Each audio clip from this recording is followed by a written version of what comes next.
ତାଙ୍କର ଭଲ ଥିଲା ଆମେ ବି ଯାଇଥିଲୁ ସେମିତି କିଛି ନାହିଁ ତାଙ୍କ ଘର ଭିତରେ ତାଙ୍କ ସ୍ୱାମୀ ସ୍ତ୍ରୀ ଭିତରେ ତାଙ୍କର ଯୋଉ ରାହୁଲକୁ ପଇସା ପତ୍ର ଦିଆଦି କରୁନଥିଲେ ତାଙ୍କର ବାହାଘର ହେଇନଥିଲା ଏଗୁରା ଥିଲା ଏଗୁରା ହେଇଥିଲା ତାପରେ ପଇସା ପତ୍ର ଯେତେବେଳେ ଗୋଟେ ସ୍ୱାମୀ ସ୍ତ୍ରୀ କି ଯାହାର ଗୋଟେ ଦରକାର ହେଲା ଯେତେବେଳେ ଭଲ ମତ ଦଉନାହାନ୍ତି ତାଙ୍କ ଭିତରେ ଯାହା ଖୁଟକା ଖୁଟକି ଯାହା ହୁଏ ନହେଲେ ଆଉ ସବୁରେ ଶାଶୁ ଶ୍ୱଶୁର ସବୁ ଭଲ ଥିଲେ। କୋଉଠି ଏବେ ମୃତ୍ୟୁ ରାହୁଲଙ୍କର ମୃତ୍ୟୁ ପରେ କଣ ହେଲା ସମସ୍ୟା ଯୋଉଥିପାଇଁ ଆଜି ହାତ ହାତ ପର୍ଯ୍ୟନ୍ତ କଥା ଗଲା ଏବଂ ପାରିବାରିକ ବିବାଦ ଆଗକୁ ବଢିଲା ଏବଂ ଦୁଇ ଜଣ ପରିବାର ଆଜି ଅଲଗା ହେବାକୁ ଯାଉଛନ୍ତି? ତାଙ୍କ ବାପା କହିଲେ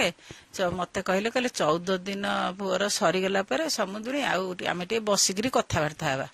ମୁଁ କହିଲି ହଉ ଠିକ ଅଛି। 14 ଦିନ ଗଲା ତୃଷ୍ଣାର ଦେହ ପୁରା ଖରାପ ହେଇଗଲା ତାପରେ ତା ଗୋଡ ଫୁଲିଲା ନିଶ୍ୱାସ ନେଇ ପାଇଲାନି ନିଶ୍ୱାସ ନେଇ ପାଇଲା ସେତେବେଳେ ତାର ଆଗରୁ ବି ତା ଦେହ ଖରାପ ଥିଲା ଆଉ ରାହୁଲ ଥିଲା ବେଳେ ରାହୁଲ କହିଥିଲା ଶନିବାର ଦିନ ଆମେ ମାମା ମେଡିକାଲ ନେଇକିରି ଯିବା ସିଏ ଯେତେବେଳେ ଶନିବାର ଦିନ ତାପରେ ଯୋଉ ରବିବାର ଦିନ ଯିବାର ଥିଲା ଶନିବାର ତ ରାହୁଲ ଚାଲିଗଲେ ତାପରେ ଏଇ ଯୋଉ ତାର ଖିଆ ପିଆ ରାହୁଲ ଚାଲିଗଲା ଯୋଉ ଟେନସନରେ ଖାଇବା ପିଇବା ଠିକ ନାହିଁ ତାର ନିଶ୍ୱାସ ନେଇ ପାଇଲାନି ଗୋଡ ହାତ ଫୁଲିଲା ଯେତେବେଳେ ଫୁଲିଲା ଘରେ ବି କେହି ତାକୁ ବି ପଚାରିଲେନି ନା ଶାଶୁ ଶ୍ୱଶୁର ନା କେହି ନଣଦ ନଣଦେ ମତେ ତାପରେ 15 ଦିନ ମତେ ଫୋନ କଲା କହିଲା ମାମା ଆଉ ଗୋଟେ କାମ ଯୋଉ ମୋ ଝିଅ ଖାଲି କଣ ଯେ ମତେ ସେ ମେଡିସିନ ଷ୍ଟୋରରୁ ଟିକେ ମେଡିସିନ ଆଣିକିରି ପଠା ମୁଁ କହିଲି ସବୁବେଳେ ମେଡିସିନ ଟା ଖାଇବା ଠିକ ନୁହଁ ଆଉ ନହେଲେ ମୁଁ ଯାଉଛି ସମୁଦ୍ରୀ କହିବି ତତେ ନେଇକିରି କଟକରେ ଦେଖେଇବି ତାପରେ ମୁଁ କଣ କଲି ଗଲି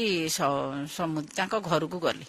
ସମୁଦ୍ରୀକି 7:30 8ଟା ଖଣ୍ଡେ 7:30 ଖଣ୍ଡେ ହବ ସମୁଦ୍ରୀ ଆସିଲେ ଦୋକାନରୁ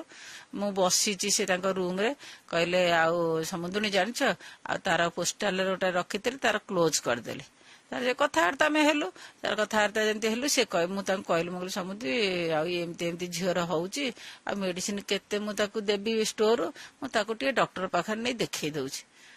ନା ଆଉ ଟିକେ ମ୍ୟାଡମକୁ ପଚାରନ୍ତୁ ମୁଁ କହିଲି ମ୍ୟାଡମ ତାପରେ ମୁଁ କହିଲି ହଉ ଟିକେ ପଚାରେ ମୁଁ ମ୍ୟାଡମକୁ ପଚାରିବାକୁ ଗଲାବେଳୁ ତାଙ୍କ ଜୋଇ ତାଙ୍କ ଝିଅ ସେ ଗୋଟେ ତାଙ୍କ ରୁମ ରେ ମାନେ ଖିଡିକି ଦେଇକିରି କଥାବାର୍ତ୍ତା ତାଙ୍କର ହଉଛନ୍ତି ସେ ଆଉ ଯଦି ଲକ୍ ଥିଲା ମୁଁ କହିଲି ଆଉ ସେ ତ କଥାବାର୍ତ୍ତା କଣ ହଉଛନ୍ତି ଆଉ ମୁଁ ନେଲା ବେଳେ ତୃଷ୍ଣା ତାକୁ କହିଦେବେ ଆଉ ଯେତେବେଳେ କଥାରେ କହିଲା ଯଦି ନବ ବୋହୂକୁ ତାହେଲେ ସକାଳେ ନବ ଡକ୍ଟର ଦେଖେଇ ମତେ 7:30 ବେଳକୁ ଆଣିକିରି ଘରେ ଛାଡିଦବ ମୁଁ କହିଲି ଠିକ ଅଛି ଯେତେବେଳେ ପୁଅଟା ଚାଲି ଯାଇଛି ବୋହୁଟା କଥା ଶ୍ୱଶୁର ଯେତେବେଳେ କହୁଛନ୍ତି ଏଇଟା ଠିକ କଥା ମୁଁ ତାପରେ ନେଇକିରି ଆସିଲି ଯେତେବେଳେ ନେଇକିରି ଆସିଲି ସିଏ କଣ କଲେ ମୁଁ ଆସି ପହଞ୍ଚିଛି ନଣନ୍ଦ ତାଙ୍କର ଫୋନ କଲେ କହିଲେ ଆଣ୍ଟି